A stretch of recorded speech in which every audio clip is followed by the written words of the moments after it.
faut pas que j'oublie quoi que ce soit, il faut que je puisse expliquer pourquoi j'ai menti, comment le mensonge s'est créé, comment le mensonge a continué et comment aujourd'hui j'ai pu me rétracter aussi. Donc bien sûr, tout ça je le prépare tous les jours, j'essaye de me souvenir de tout de manière à pouvoir tout expliquer et de rien oublier devant la barre. Très stressé, mon objectif est toujours le même, hein, innocenter mon grand-père, mais ça va être un peu plus compliqué.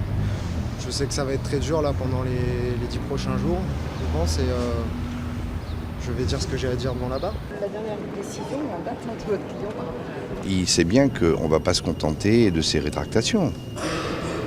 Donc il va expliquer comment ça a pu se faire, comment le mensonge est né et comment et pourquoi il a duré pendant tant d'années.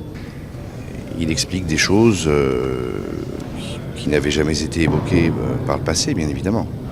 Le contexte très très particulier de l'époque, au moment des révélations, ses tourments, ses souffrances épouvantables. Il pensait même à se suicider quand il avait 11 ans, 12 ans. Enfin, c'était quelque chose d'absolument abominable. Nous attendons bien évidemment que l'innocence de Christian Iacono, au bout de 15 ans de procédure, soit enfin reconnue.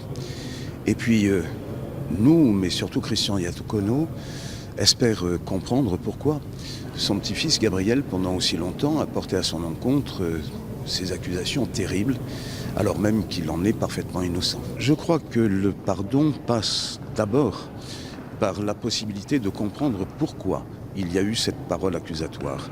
À mon sens, ça n'est que lorsque les explications auront été données ou perçues que le pardon pourra intervenir.